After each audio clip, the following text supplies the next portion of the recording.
औज़ुबिल्लाहिमिनश्शैतानिर्रजीम बिस्मिल्लाहिर्रहमानिर्रहीम। My name is Talha Najeeb और आप सबको वेलकम करता हूं अपने चैनल पे। Before we start our discussion, आप सबसे गुजारिश है कि प्लीज़ सब्सक्राइब के बटन को क्लिक कर लें ताकि जो भी अपडेट्स हों वो आप तक बवक्त पहुंच सके। आज का हमारा टॉपिक है जी पैराज़ोआ। ठीक है जी, पैराज़ोआ हम किसे कहते हैं? Phylum porifera, the most primitive animals.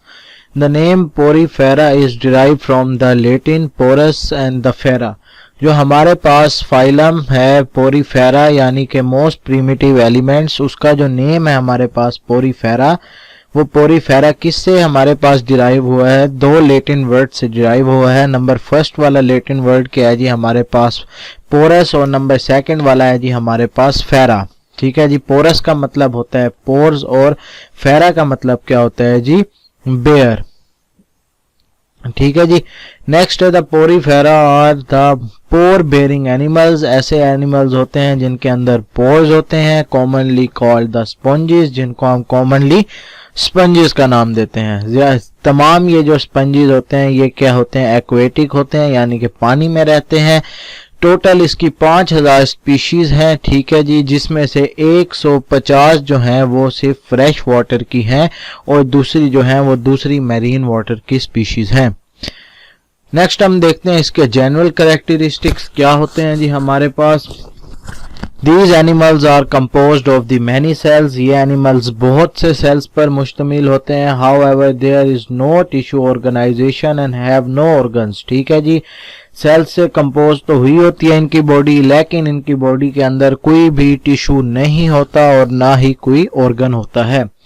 ठीक है जी, सिमेट्री इनकी कोई नहीं होती। Sponges lack symmetry. In most sponges the body wall is formed of an outer layer. बहुत सारी स्पॉन्जेस में जो हमारे पास बॉडी वॉल है वो आउटर लेयर से बनी होती है, जिसको हम क्या नाम देते हैं? पिनेकोडर्म का नाम देते हैं। जो कि सेल से बनी होती है उसको हम नेम देते हैं जी पिनेकोसाइट्स का। ठीक है जी, जो बॉडी वॉल्स हैं हमारे पास वो जो लेयर से बनी होती है उसको हम पिनेकोडर्म का नेम देते हैं, और जो सेल से मिलकर बनी होती है उसको हम पिनेकोसाइट्स का नेम देते हैं। और हमारे पास जो इनर लेयर है जिसको हम कॉन्डरम का नाम देते हैं वो किससे बनी होती है? वो जी हमारे पास फ्लैजिलेटेड कॉलर सेल से मिलकर बनी होती है, जिसको हम नेम देते हैं जी कोएनोसाइट्स का। अब इन दो लेयर्स के दरमियान प्रेजेंट होता है जेलेटिनियस मटेरियल। ठीक है जी, जो कि एमोबॉइड सेल्स भी कंटेन करता है या फिर स्पाइक्यूल्स कंटेन करता है या फिर स्पॉन्जिस फाइबर जो है वो कंटेन करता है। येलो बॉक्स अगर हम देखें, score लिमेस्ट्रा जोबिनी, a barrel like glass sponges of the Antarctica is more than a meter tall।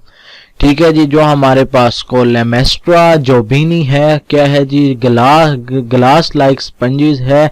वो कितना है जी? 1 मीटर तक टॉल है और वो कहाँ पे पाया जाता है? एंटार्क्टिका के अंदर पाया जाता है। नेक्स्ट है the porifera range in the size from few millimetre wide to more than 1 metre tall. जो हमारे पास पोरीफेरस की रेंज है वो फ्यू मिलीमीटर से लेकर बहुत सारे फ्यू मिलीमीटर्स यानी कि बहुत सारे मिलीमीटर से मिलकर कितना है जी? 1 मीटर तक बन सकती है सिर्फ। अब ये क्या होते हैं जी? इसकी हम कैरेक्टरिस्टिक्स देखें तो ये माइक्रोस्कोपिक होते हैं और नेकेड आई से भी देखे जा सकते हैं, यानी कि बहुत ज्यादा स्मॉल नहीं होते। There is a single cavity inside the body. पूरी बॉडी के अंदर सिर्फ एक ही कैविटी होती है, जिसको हम क्या नाम देते हैं जी? स्पंजोकोइल का नाम देते हैं। बहुत सारे जो स्पंजेस होते हैं उनके अंदर ये जो हमारे पास स्पंजोकाइल्स है ये डिवाइड होते हैं। किसके अंदर डिवाइड होते हैं? फ्लैजिलेटेड चैम्बर्स के अंदर या फिर कैनाल्स के अंदर हमारे पास क्या है जी? ये स्पंजोकाइल हमारे पास डिवाइड होते हैं। नेक्स्ट है numerous pores are present in the body walls. बहुत सारी पोर्स जो हैं वो बॉडी वॉल्स के अंदर प्रेजेंट होती हैं। पोर्स जिनके थ्रू ये वाटर जो है वो बॉडी के एंटर होता है बॉडी के अंदर, उसको हम नेम देते हैं जी ओस्टिया का। और वो पोर जिससे वाटर जो है वो बॉडी के बाहर जाता है उसको हम नेम देते हैं जी ओस्क्यूलम का। इनके अंदर कोई भी रेस्पिरेटरी ऑर्गन नहीं होते। अच्छा जी, स्पॉन्जेस जो होते हैं वो सेजाइल होते हैं, और जबकि वो सेजाइल हैं तो ये डिपेंड करते हैं किसके ऊपर, food coming to them along with water, water के अंदर है तो जो पानी के बहाव के साथ जो फूड है वही इनको मिलता है। ठीक है जी। अब वो जो ये मूवमेंट कैसे करते हैं, ये मूवमेंट करते हैं फ्लैजिला के जरिए। These include small animals and the plant which constitute about 20% of their food and 80% of food consist of the detrital organic plants। जो छोटे छोटे प्लांट्स या जो एनिमल्स हैं वो इनका फूड है, और वो तकरीबन 20% फूड का जो हिस्सा है वो मुकम्मल करते हैं, और उसके अंदर से 80% जो होता है वो इनके ऑर्गेनिक पार्टिकल्स होते हैं। अब जो फूड जो है वो स्पॉन्जियल कैविटी के अंदर एंटर होता है किसके जरिए जी, ओस्टिया के जरिए। ठीक है, उसके बाद फूड जो है वो इंजेस्ट होता है किसके जरिए जी, फ्लैजिलेटेड सेल्स के जरिए, जिनको हम नेम देते हैं जी कोएनोसाइट्स का। जो वेस्ट प्रोडक्ट है वो डिफ्यूज हो जाता है, कैसे डिफ्यूज हो, या तो डायरेक्टली बॉडी वॉल के थ्रू, या फिर जो इसकी निकलने का रास्ता है जिसको हमने ओस्क्यूलम का नेम दिया था वो। The adult sponges are stationary, spending their life attached to the rocks at the bottom or other solid objects. However, their larvae are able to move. अब जो एडल्ट स्पॉन्जेस हैं वो क्या हैं जी, एक ही जगह पे ही पड़े रहते हैं या फिर अटैच हो जाते हैं किसी रॉक वगैरह के साथ। ठीक है, लेकिन जो इनका लार्वा है वो क्या है जी, वो स्विम करता रहता है किधर, पानी के अंदर। There is no definite nervous system, कोई भी definite nervous system नहीं होता इनके अंदर। However, neurosensory and the neuron cells are probably present which seem to coordinate to the flow of water. The skeleton is in the form of the variously shaped needle-like structure called the spicules। जो इनका skeletals है वो different needle-like structures की तरह मिलकर बनता है, जिनको हम नेम देते हैं spicules का। अब वो जो होते हैं वो calcareous भी हो सकते हैं या फिर siliceous भी हो सकते हैं। The bath sponge has a skeleton or the sponge's fibers।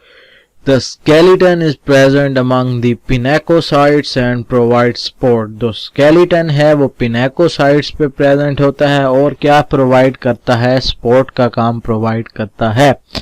Spicules are also present around the osculum and the ostia। जो हमारे पास spicules हैं वो present होते हैं कहाँ पे, osculum में और ostia में। Sponges reproduce both by the sexual and the asexual method of the reproduction। Sponges अब कैसे reproduction करते हैं, asexual method से भी करते हैं और क्या है जी, sexual method से भी करते हैं। अब हम asexual की बात करें, the asexual reproduction in the sponges is budding। asexual में क्या आ जाता है, budding आ जाता है। अब वो बर्ड हमारे पास एक्सटर्नल भी हो सकती है और इंटरनल भी हो सकती है। जो हमारे पास इंटरनल बर्ड है उसको हम क्या नेम देते हैं जी, गैम्यूज का नेम देते हैं। उसके बाद अगर हम सेक्सुअली रिप्रोडक्शन की बात करें तो ये क्या होते हैं जी, हर्मैफ्रोडाइट होते हैं या फिर ज्यादातर प्रोटेंडरस होते हैं। मीन क्या होते हैं, वो male cells sex develop first. जो मेल सेक्स सेल्स होते हैं वो पहले बनते हैं जो, और उसके बाद वो सेपरेट होते हैं, वाटर में रिलीज होते हैं और एग के साथ जाके मिलते हैं और क्या जी, फर्टिलाइजेशन हमारे पास अक्कर होती है। एग्जाम्पल्स अगर हम देखें स्पॉन्जेस की तो क्या क्या हमारे पास आ जाते हैं जी, हमारे पास साइकॉन आ जाता है, ल्यूकोसिलेनिया आ जाता है, यूप्लेक्टेला आ जाता है और स्पॉन्जिला आ जाता है। साइकन क्या है जी, एक मैरीन स्पंजिस है, यानी कि पानी में रहने वाली टिपिकल मैरीन स्पंजिस है। ये डायग्राम में हम देख सकते हैं, ये शेप है।